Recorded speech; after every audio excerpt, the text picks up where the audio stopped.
अस्सलाम वालेकुम dear students. जो हमारा चैप्टर चल रहा है परम्यूटेशन एंड कॉम्बिनेशंस, इसमें आज हम कुछ फार्मूलाज डिस्कस करने जा रहे हैं। इससे पहले जो लेक्चर था वहां पे हमने दो फार्मूला डिस्कस किए हैं और आज के टॉपिक में हम और दो डिस्कस करेंगे। फार्मूला नंबर थर्ड है कि अगर हमारे पास n ऑब्जेक्टिव्स है, अगर हमारे पास n ऑब्जेक्टिव्स हैं और n ऑब्जेक्ट्स को लेके ही हमने परम्यूटेशन बनाने हैं।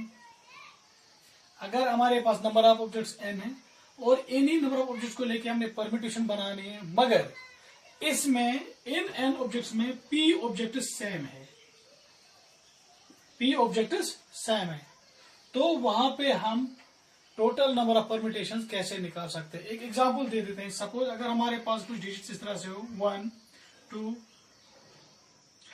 2 2 3 4, तो हमारे पास टोटल नंबर ऑफ डिजिट्स कितने 1 2 3 4 5 6 है। मगर इन 6 डिजिट्स में जो 3 डिजिट है, जो 2 है, वो कितनी बार रिपीट हुआ है? 3 बार रिपीट हुआ है। और यही मैं कह रहा हूं, अगर हमारे पास n ऑब्जेक्ट्स है, n की जगह अब 6 है और इन सारे ऑब्जेक्ट्स के लेके हमने परम्यूटेशन बनाया, मगर एक चीज का ख्याल रखना है, बट इसमें जो ऑब्जेक्ट्स है वो सेम है। मतलब यहाँ पे डिजिट्स है 2 2 2, यहाँ पे ये 3 है और 2 कितनी बार रिपीट हुआ है? 3 बार रिपीट हुआ है। तो वहां पे आप टोटल नंबर ऑफ परम्यूटेशन कैसे निकालते हैं? वो किसके बराबर होता है? n iota divide by p iota. Simple सी बात है। फिर एक बार से रिपीट करते हैं। अगर हमारे पास n ऑब्जेक्टिव्स हो और n ऑब्जेक्ट्स को लेके ही हमने परम्यूटेशन बनाना है, मगर इन n ऑब्जेक्ट्स में p ऑब्जेक्ट सेम है, तो वहां पे आप नंबर ऑफ परम्यूटेशन कैसे निकालते हैं? n iota divide by p iota. तो सिंपल सी बात, यहाँ पे क्या आएगा? यहाँ पे नंबर ऑफ ऑब्जेक्ट्स 6 है, 6 आयोटा डिवाइड बाय p कितने हैं? 1 2 3 डिवाइड बाय 3 आयोटा। तो इस केस में आप इस तरह से निकाल सकते हो। और जो हमारी चौथी फार्मूला है,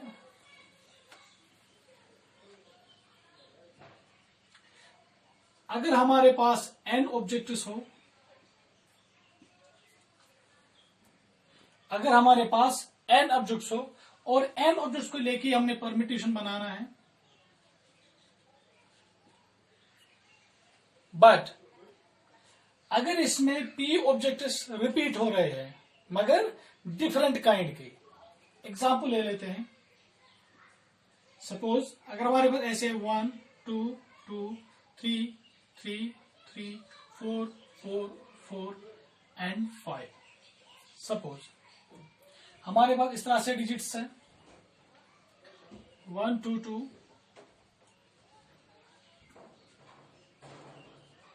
4 4 4 और 5 है।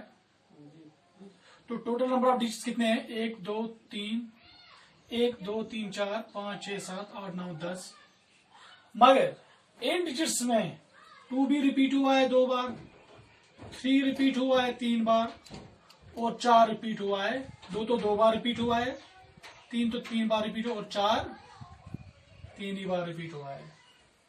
If we have n objects और n ऑब्जेक्ट्स को लेके हमने परम्यूटेशन बनाने हैं, मगर अगर p ऑब्जेक्ट्स रिपीट हो रहे हैं मगर आप डिफरेंट काइंड, तो आप वहां पे number of permutation total number पर कैसे निकालेंगे?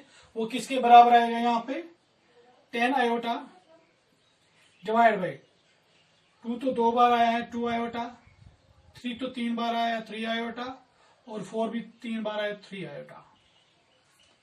तो सिंपल सी बात है, आप यहाँ पे इसको कर सकते हो 10 into 9 into 8 into 7 into 5 into 4 into 3 और यहाँ पे भी 2 आयोटा 3 आयोटा और 3 आयोटा। आप ये और ये खत्म कर सकते हैं। फिर एक बात से लिख सकते हो, यहाँ पे इन सबको मल्टीप्लाई करना है, जो यहाँ पे आएगा वो यहाँ पे आएगा और यहाँ पे भी खोल के निकालना है, जो आएगा वो यहाँ पे आएगा। तो पर इसके लिए जो जनरल जो फार्मूला है वो हम कैसे लिख सकते हैं कि if we have n objects and with n object we have to make the permutations, but the p objects are repeated of different kind, then the number of permutations किसके बराबर होता है? 10, that means total number of digits divided by यहाँ पे तो मैंने 3 repeat किए, कई तो 2 हो सकते हैं, कई 4, कई 5, कई 6। तो आप सिंपली लिख सकते हैं, अगर आप इसको आर से रिपीट करोगे, डिनोट करोगे तो आर आयोटा, अगर इसको टी से डिनोट करोगे तो टी आयोटा, इसको डिनोट करोगे तो पी आयोटा। क्योंकि ये 3 जो यहाँ पे डिजिट हुए, 3 रिपीट हुए हैं, इसलिए मैंने यहाँ पे 3 इस्तेमाल किए, are, T and P.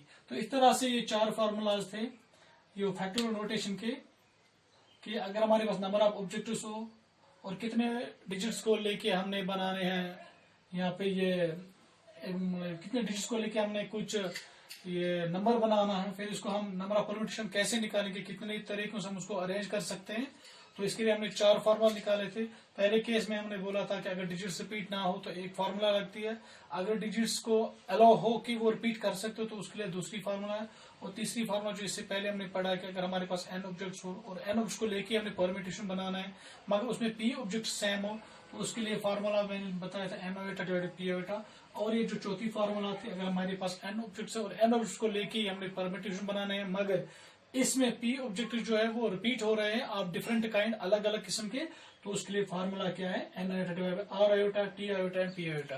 This भी represents that the numbers which are repeated in the process, तो उन्हीं का यहाँ पे आयोटा लिखना है। तो ये तो हमारा लेक्चर फार्मूलाज पे। इंशाल्लाह जो हमारा नया लेक्चर होगा उसमें हम और ये फैक्टोरियल नोटेशन से जुड़े सवाल करेंगे। तब तक के लिए अल्लाह हाफिज।